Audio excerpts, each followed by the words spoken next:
In law enforcement, we have an obligation to be transparent to our community. Came together and partnered with one goal, which was to find and recover missing children. Crime has been at a 10-year historic low. For the first time in our agency's history, we have a EOD dog. We are training a dog for explosives. I've said this before, they're running from something or they're running to something. And neither one of those are a good combination. They may think that they're in love with this boyfriend or this older person who's taking care of them, and really what's happening is they're being groomed for trafficking. It requires so much more with wraparound services, engaging them with advocates, engaging them with resources, finding and helping them to a different path other than running. Welcome everybody to the Never Off Duty podcast, or in a way, welcome back to our revamped edition.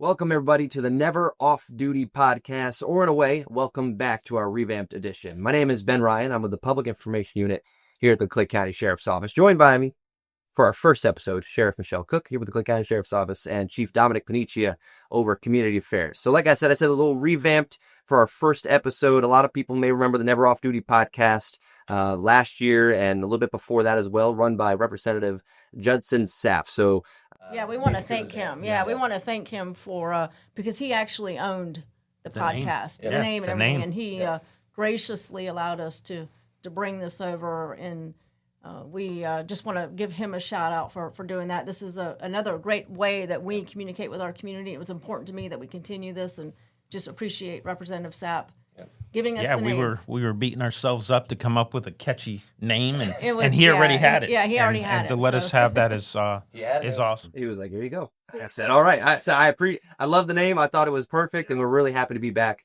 on the Never Off Duty podcast, and really changing it a little bit. Obviously, if you listened before, it was just audio.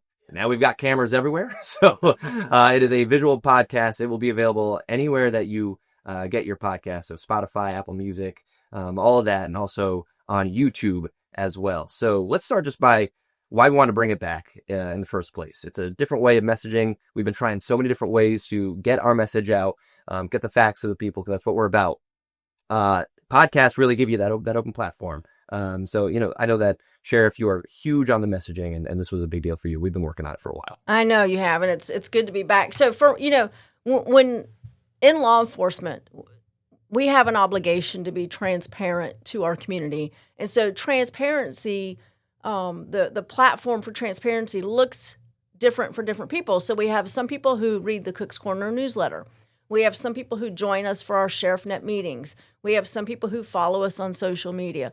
Well, when I learned that like 70% of Clay County citizens drive 45 minutes or so to work, that's when the idea of the podcast came up. And so now this is just, as I said earlier, another tool in our tool belt to make sure that we are communicating our story to the citizens of Clay County in a platform that makes it easy for them. And we're going to be talking about a lot of things on the podcast. So obviously we're going to talk everything and anything Clay County Sheriff's Office.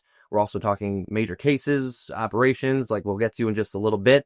We're talking statistics, and also just, life stories of the men and women who protect this county every single day. So we're going to be bringing them on as well. There's going to be a lot that goes into this podcast. So with that said, let me add though too, if any citizen has any suggestions for something they want to hear about, they can email us at sheriff@claysheriff.com, and in the subject line put podcast idea. Yeah. And we'd love, I want to answer the questions that the citizens have. So if somebody has a specific issue, concern, question they want answered, send it to us, and we'll make sure we address it. Read all those emails. So all those emails. Anything that anyone can think of that they want us to talk about, or at least look into, 100% they are getting read, and we'll make sure it's looked into as well. So obviously we want to start just by getting right into it. People want to know what's going on. So we are it's the week of Thanksgiving. We're getting close to the end of the year. Sheriff, just tell the citizens and the viewers what's been going on in the county. Have we seen any general crime trends? What's been going on, and where are we at? So overall, we're looking very good. Crime has been at a 10-year historic low. The one trend that we are seeing, and there's sort of an easy explanation for it. The one trend we are seeing is an uptick in what we call assaults. And historically, for the last several years, the school district had their own police department, and they entered those stats in themselves, so they didn't count as our crime stats. But now that the school district is in under our purview, we have to count the assaults that are happening there. And listen, our schools are safe, but at any school you're going to have the simple assaults. He touched me, he threw a book at me, those sorts of things. And so we are seeing an uptick in assaults, sort of driven by the school numbers, but nothing that really alarms me. Our assaults tend to be committed by people who know each other, right? Simple batteries. Stuff like that. Yeah. So it's I always talk about the stranger danger crimes. When you're walking from the grocery store to your car in the parking lot, are you going to get robbed? And the answer in Clay County is no. The likelihood of that happening is extremely low. So our assaults and batteries are people who know each other. But overall, the good news is right now, with just a few weeks left in the year, our crime is still trending down. Awesome. And I want to just jump back to something that you mentioned real quick, because context always matters. So like we were saying, we're seeing the wording of, we're seeing an increase in assault, but you have already just kind of explained what that comes from. But I think it's important to remember too, obviously we care about any situation that happens. Yes. But why is it so important to provide that context? Just kind of let people know of what it is. When people hear, assaults are increasing, they may think that people are just getting violent, beat up in a parking lot, which, like you said, is simply not happening. It's important to put context behind crime numbers. Assault and batteries, especially simple assault and batteries that are committed by people who know each other, is much different than me walking through the parking lot at the grocery store getting robbed. Like those are two different things. And we are still an extremely safe community, and I believe at this pace our overall crime rate is going to be down even more than it was last year, and last year was at a 10-year historic low. So we are an extremely safe community, and the uptick that we're seeing in the simple batteries, the assaults, is going to be driven by the school numbers, and then just a slight uptick overall across the county. But again, people who know each other, who are getting on each other's nerves and hitting each other. And what you didn't even mention is that 10-year low is with a unbelievable growth to our community. So it's not like we lost people. We gained people, and it's still and the low, crime's still going down. So we're in a good spot. Yeah. And a lot of it has to do with the work that Chief Paniccia's teams, he's got multiple teams that he oversees, and a lot of the work, a lot of the results that we're seeing is the work that his team is putting into at the ground level, like the boots on the ground level. And you want to talk about that a little bit? Yeah. I mean, it's, not only my group, I give a lot of credit to patrol, just being out there and responding to those calls, those 911 calls, those non-emergency calls, just the presence of being out there. But under my team as well, I've got a lot. The number one complaint, and I think this is a good thing when you're in a county and your number one complaint is traffic. Yes. It's not robberies. It's not violent crimes. It's not, burglaries. It's traffic. It's, people distracted when they're driving, not doing what they're supposed to do, and maybe in a little rush to work. So one of my areas that I'm over is traffic. So I have a very motivated traffic unit, a good, robust... Motivated. A good motor unit. Yes. And I always harp, our number one job is to educate the drivers on the road. And sometimes enforcement is necessary because they're not getting the picture. Yeah, and I want to add on, last year, about half the stops ended with just a warning and not a written citation. Absolutely. So you guys are big on education. Yeah, education, and then we have a lot of construction going on in this county. We really do. And with that construction comes a lot of, delays, comes a lot of backups, and that frustrates drivers. It frustrates me. I know it probably frustrates you guys. So we have to understand that as well. Sometimes when we pull these citizens over, let's educate before we enforce. But yeah, traffic's doing a phenomenal job. Also, I have K9. K9, we've had leaps and bounds this year in K9. And with that, we've, for the first time in our agency's history, we have a EOD dog. Awesome. We are training a dog for explosives. In the old days, we would call a neighboring department that was bigger, JSO, and borrow their dog for big events or, planned events. And now we are doing that ourselves. So that's big for K9. K9 stays, once again, another motivated team that just does phenomenal work. Awesome. And it's not just catching bad guys. Missing persons, article search, demonstrations. I think the K9 is probably the most loved demonstration. Oh, of course. Because they get to bite me. No, I'm kidding, but they don't. But, Have you been bitten? Oh, yeah. Okay. Oh, yeah. Many times over my career. All right. Yeah. I have not. I have used not. to volunteer. We're going to set you up, Ben. We're going to get you. To not. We're going to get you set up for that. But then I also have the Marine unit. So the Marine unit is, we got a lot of waterways. 40 miles of 40 waterways. miles of waterway. Yep. And a Marine unit is out there every day. Yep. Now, we couldn't do it without the assistance of FWC, our neighboring partners, and they stay busy on the waterways. Once again, even more so than traffic in the marine environment, when you're out on your boat, you're trying to have a good time, enjoy the weekend. I even harp even more about the education on the water before the enforcement. We don't want to ruin someone's weekend. So, but they stay very busy. My PSAs, wow. They do a great job. Public They are services. everywhere. I mean, The yellow shirts. shirts. Yep. Just to let you know, I mean, working the traffic crashes, the directing traffic, the crossings for school zones. Yes.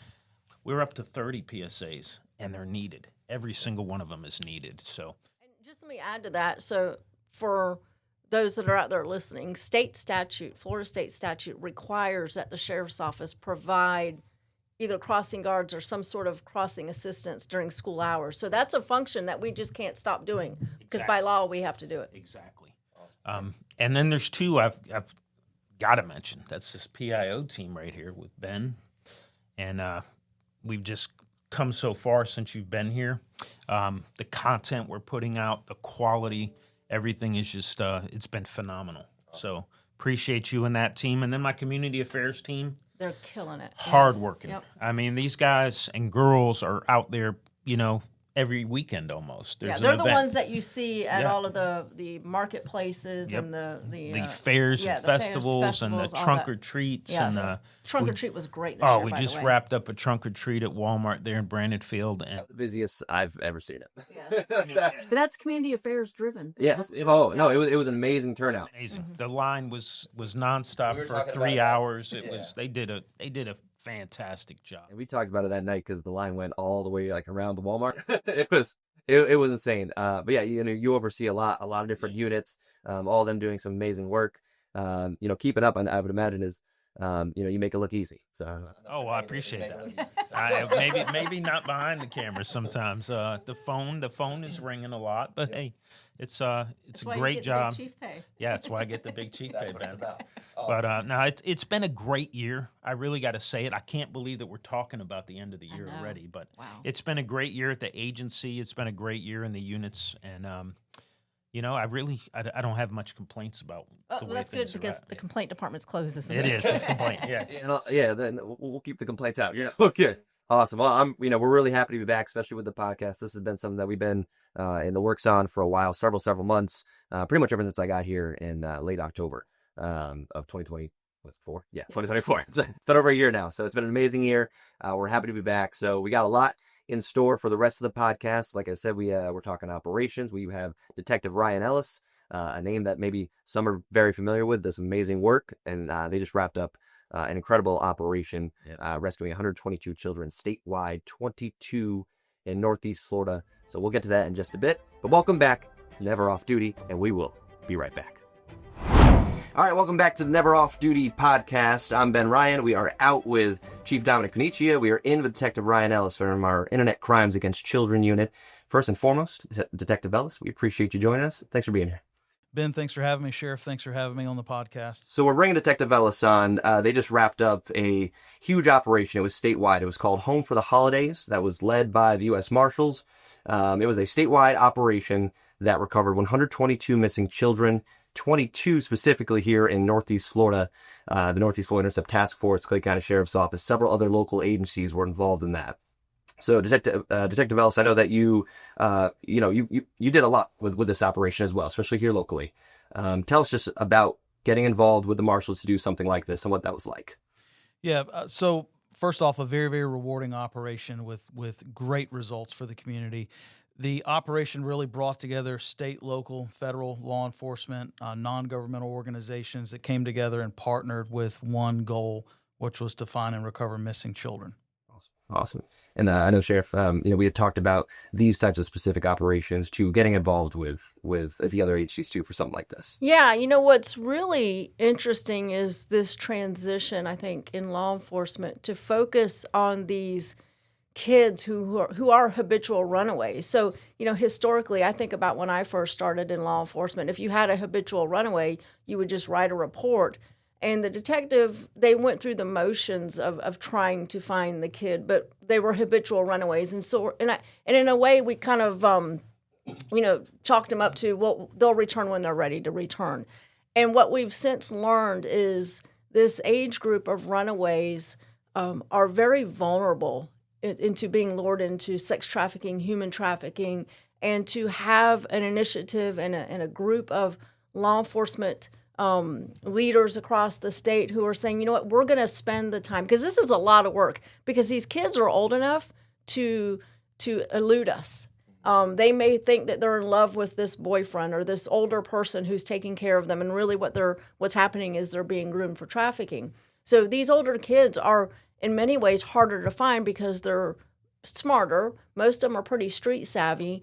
And to have an initiative that says, no, these kids, they're worth going after. This is going to be a lot of work, but we've got to go find them, because we now know that this age group specifically is very, very vulnerable to the sex trafficking and human trafficking trade that's out there. I mean, these are incredibly important operations. Like we were just saying, there's so much work that goes into them. As Sheriff Cook was just saying, sometimes there are children that don't want to be found. There are also children that just need a lot of help. And we talked a little bit about that when I got to ride along with you during that operation. So run us through that too. Just you come across a lot of different kids. Again, it's not easy to find them though. Absolutely. In fact, the sheriff brought up some really, really good points that are completely true, that some of these kids are vulnerable, and we know that they are, and I've said this before, they're running from something or they're running to something. And neither one of those are a good combination. So this operation really bringing together state, local, federal law enforcement, bringing together partners, and really taking a different approach with dealing with these children is not just like we used to. Right.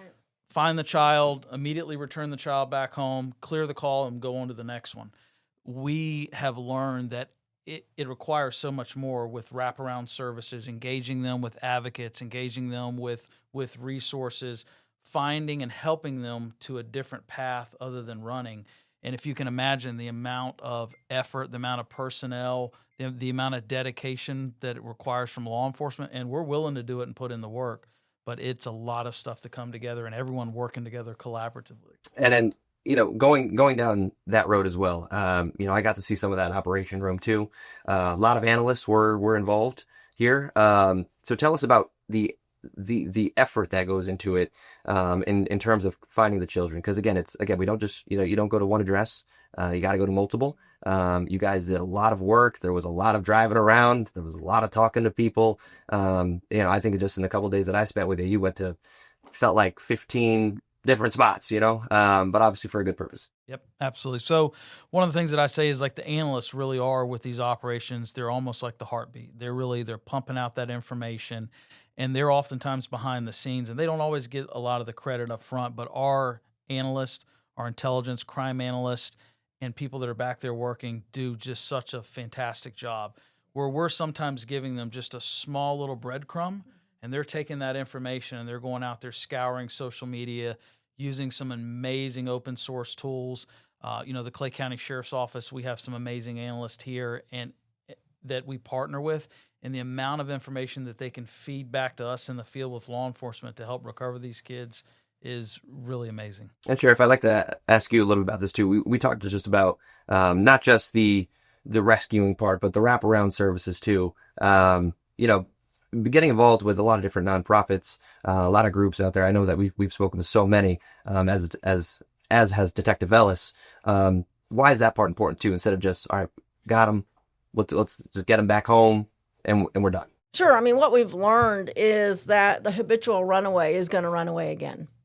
And we have learned that we as law enforcement, we don't have the capability to solve the problems of the habitual runaway. But when we engage our nonprofits, our advocacy groups, and we have, what was great about this operation is there was a place that the runaways were taken to, and at that place was a whole lot of people in the advocacy group realm, in the nonprofit realm, that said, okay, we're here to help you. What do you need? So it was basically a handoff for us to those groups. Those groups are much better equipped with the expertise that's needed to really drill down into what's going on. As Detective Ellis said, are they running away from something, or are they running to something?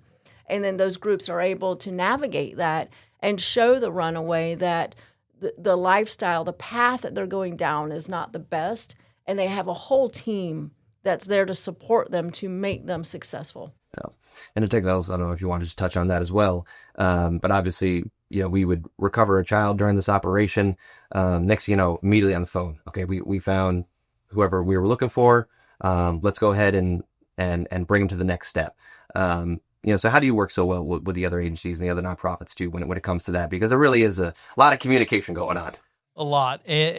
And really, I think it boils down to building those relationships, with law enforcement, and having those groups trust us and know that we're there in the best interest, and really being in this field, being in this area, and fostering those relationships, working with the community. Again, going back to community partnership, which is so important. And I said it at one of our briefings that this really is a village approach, and it does take a village. I mean, I know that term gets used a lot, but it couldn't be more true in an operation like this, that really bringing together all those community partners and doing that soft handoff. And also a lot of those children, sometimes really for the first time, having someone show that they really do care about them, even if it's a complete stranger, right? Just someone saying, hey, we're here to help you. And it's not maybe that normal interaction with law enforcement, that it is something different, which is what makes this operation special. That leads me just to my last question. We talked about this too before, but what is your message to say children? They're always on social media. A lot of kids are on social media. We had said it before. If anyone's watching, what is it that you want them to know? Is it that again we do care about them? There's a lot of people who care about them, and I think that's so important to bring it in. But what would you like to say, Ryan? Yeah, so I think there's a lot to unpack there, but I think that one of the important things is for kids to really realize that people do care about them, that they want to get them resources and help, and that while someone, even like myself, is a complete stranger, that we really do care about them, and that there are other options, and they do not have to continue what they're doing. That I told a lot of these kids this, that they deserve better than the environments that they're in, that they should not have to rely on an adult, on a trafficker, on someone to provide them food, provide them shelter, and there are other ways out, and we want to help them through that. And running is not the answer. And oftentimes I hear kids say, "Well, I just want a job. Yeah. I just want to work. I just want to be back home with my mom. I want to be back home with this person." This approach is different, and we can help them accomplish that. And of course, a major shout out to the North Florida Intercept Task Force as well. They're involved. That's another episode in itself, right, Sheriff? Yes. So we'll bring that up another time. We'll have you back on, but appreciate you joining us talking about that operation, a really, really important one at that. So we'll take a quick break, and then we will be right back with some more Never Off Duty. We'll be right back. All right, welcome back to the Never Off Duty podcast. We're going to begin to wrap this up. So we are now out with Detective Ryan Ellis. We're back in with Chief Domenic Paniccia, as well as Sheriff Michelle Cook, here with the Clay County Sheriff's Office. So like we were saying, it's the week of Thanksgiving. First and foremost, we want to wish everyone a happy Thanksgiving. Yes. And be safe, spend time with your loved ones. That's what this holiday is all about. With that said, our administration offices are going to be closed for next couple of days, Thursday, Friday, back on Monday. With that said, though, deputies, dispatch, they are all still working. The jail will also still be open. And if you're not closing that. Just in case. No, it will not be closed. All to keep the community safe. So with that said, again, happy Thanksgiving to everyone. Yes. Thanksgiving, though.